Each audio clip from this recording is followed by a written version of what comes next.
Kita lanjutkan untuk subchapter 4.7 yaitu heat effect of industrial reaction.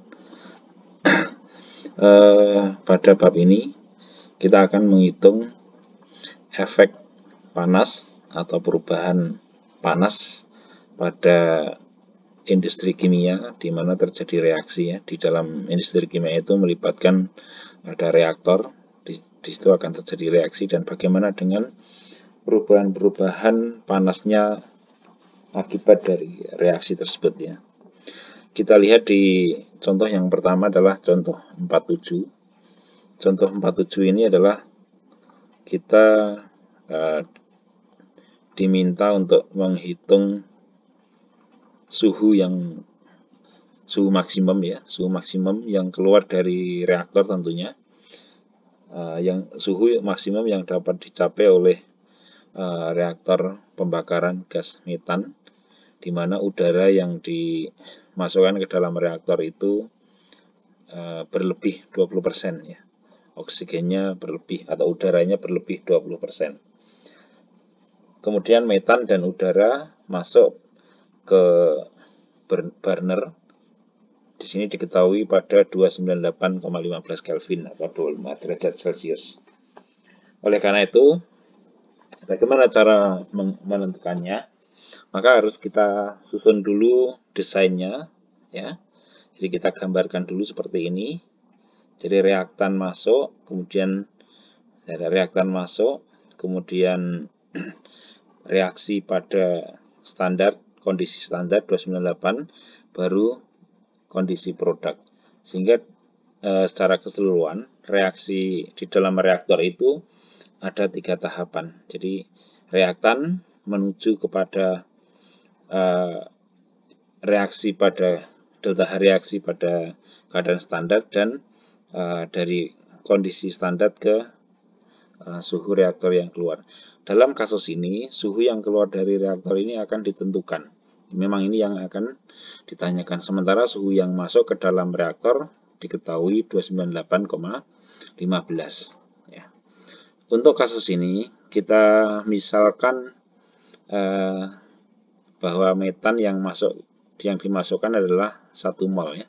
Kita asumsikan metan yang masuk 1 mol. Tadi ada 3 bagian ya. Reaktan, reaksi pada keadaan standar, dan produk.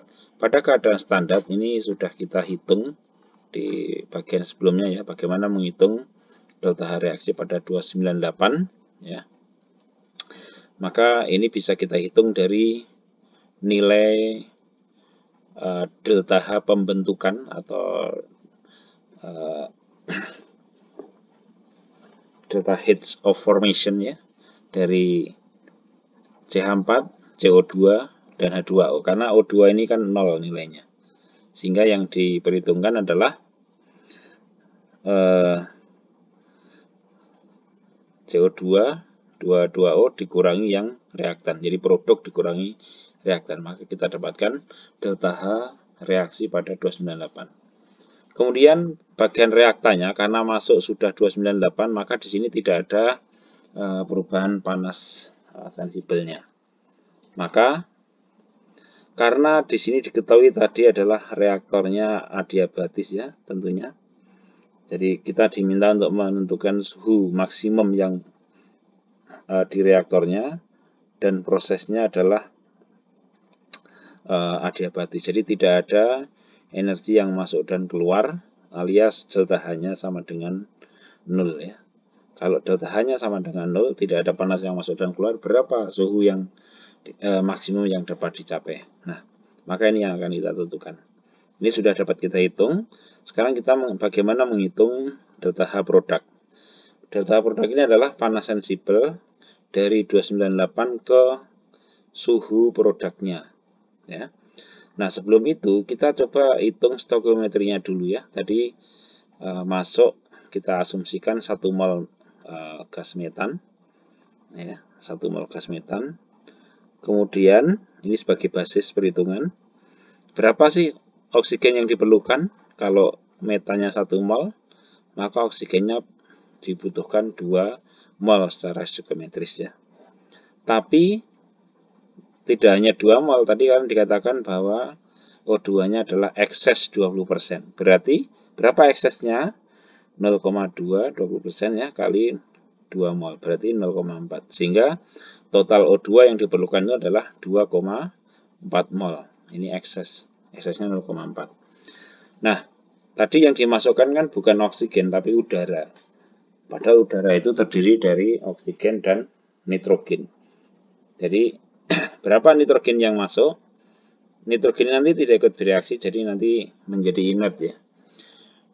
2,4 O2 kali 79 per 21, karena perbandingan nitrogen berbanding O2 itu adalah 79 banding 21. Maka nitrogennya adalah 9,03. Maka di produk reaksi nitrogen itu masih tetap 9,03 mol, tidak bereaksi ya. Kemudian yang 1 mol tadi yang bereaksi adalah 2 mol, sisanya adalah 0,4 mol O2 karena tadi berlebih. Dan produknya adalah, ya sudah dari sini, 1 mol CO2 dan 2 mol H2O. Nah, kita sudah menghitung stoichiometrinya seperti itu. Nah, tadi neracanya adalah delta H panas total itu sama dengan delta H reaktan, delta H298, dan delta H produk. Sementara delta H reaktannya adalah 0 karena reaktan masuk pada 298. Jadi delta H sama dengan delta H0298 ditambah delta H produk, tapi sama dengan 0. Jadi tidak ada panas yang masuk dan keluar. Ini sesuai dengan persamaan A ya. Delta H0298 ditambah delta H produk itu sama dengan delta H sama dengan 0. Nah, sekarang 298 sudah kita hitung, kita menghitung yang delta H produk. Delta H produk itu kita hitung merupakan perubahan suhu dari 298 ke suhu yang akan kita cari. Maka ini adalah delta H sensibel, kita integrasikan ya. Hanya saja molnya bukan mol zat murni seperti yang kita hitung pada pertemuan sebelumnya ya. Tapi molnya ada beberapa komponen. Maka kita menggunakan persamaan B ini, delta H produk sama dengan CPH kali T min 298,15. CPH ini sudah dirumuskan di sebelumnya ya. Bagaimana rumus CPH? CPH-nya adalah, kita cari dari sini ya. Bagaimana menentukan CPH-nya.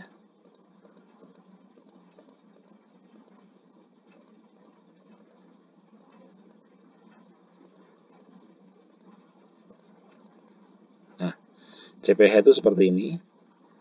Kita hitungnya adalah seperti ini ya, CPH. Jadi memang ini kita desain seperti ini supaya tidak perlu mengintegrasikan secara manual. Jadi ini kan memang didesain untuk bisa perhitungan secara komputer, sehingga harus dicari dulu rumusan yang CPH-nya seperti ini menggunakan TO. Sementara TO-nya adalah T dibagi T0. Ya, ini sudah diintegrasikan. Maka tinggal kalau kita menghitung delta H sama dengan CPH. CPH-nya adalah ini. Nanti tinggal dikalikan R aja gitu kan. Kali T dikurangi T0 ya. Kita kembali ke persamaan yang tadi. Kita hitung CPH-nya. Ya, CPH sama dengan, nah CPH ini ngitungnya tadi kan sigma NI kali CPH masing-masing ya. Bagaimana kita menghitung sigma NI kali CPH? Ya, jadi kalau kita terapkan pada persamaan 48 tadi, CPH sama dengan sigma N kali CPH ya. Itu sama dengan R ya. Karena tadi CP per R, berarti ini dikalikan dengan R kali sigma NI AI, kemudian NI kali B dan NI kali D. Ini adalah dapat persamaannya. Maka kita hitung dulu nih A-nya. Sigma NI AI segini ya, 1 ya, tadi ini adalah molnya,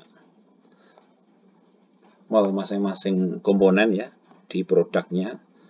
Ini dikalikan dengan A dari CP masing-masing komponen ini. Kemudian kita hitung dengan cara yang sama, B juga sama, masing-masing dari data di persamaan empiris tadi, yang B dikalikan dengan mol masing-masing di produk. Sehingga kita dapatkan nilai A, nilai B, nilai D, ya. Kemudian kita masukkan kembali kepada nilai CPH ini. Ya, sehingga akan kita dapatkan nilai CPH per R, ya. Maka dari persamaan A dan B, kalau kita kombinasikan, kita bisa hitung T-nya. Jadi T-nya ini tinggal kita hitung saja, 298,15 dikeluarkan, ya. Dikurangi ini yang 298 dibagi dengan CPH. Tentunya CPH yang ada di sini itu juga mengandung T. Ini T, ini mengandung T, maka ini menggunakan iterasi. Jadi T ini berapa, dapat berapa, masukkan lagi ke T yang di sini, dapat berapa, sampai antara T yang di CPH dengan T yang di sini tidak ada perubahan lagi. Itu dikatakan sudah konvergen. Jadi kalau sudah konvergen itu kira-kira suhunya adalah 2066 Kelvin atau 1793 derajat Celcius. Jadi ini salah satu contoh, ya, untuk perhitungan. Jadi tergantung kasusnya, ya. Kalau reaktan masuknya itu tidak pada 298, misalnya ada di sini, maka kita harus hitung dulu delta H reaktan untuk perubahan suhu atau sensibel dari suhu tertentu. Misalnya ini katakanlah ini suhu 350 gitu, ya, masuknya ke 298 dulu. Kemudian 29, ini delta H 298, delta H produknya nanti sampai suhu berapa, maka delta H totalnya sama dengan penjumlahan dari ketiganya, delta H reaktan, delta H 298, dan delta H dari produknya. Jadi kira-kira itu, ya, untuk proses jika reaktornya adiabatis, kita menentukan suhu yang keluar. Maka mau tidak mau kita menggunakan iterasi seperti ini. Dikeluarkan salah satu T-nya, ditebak, kemudian nanti terus sampai ini, ya. Yang harus hati-hati adalah menghitung CPH per R tadi, ya. CPH per R, caranya perhatikan. Jadi memang di buku ini didesain untuk bisa menghitung nilai tidak manual, analog, ya, untuk integrasinya, tapi ini sudah menggunakan supaya mudah dihitung dengan komputer. Itu untuk contoh 47, nanti kita akan lanjutkan di contoh 48 untuk kasus yang lain.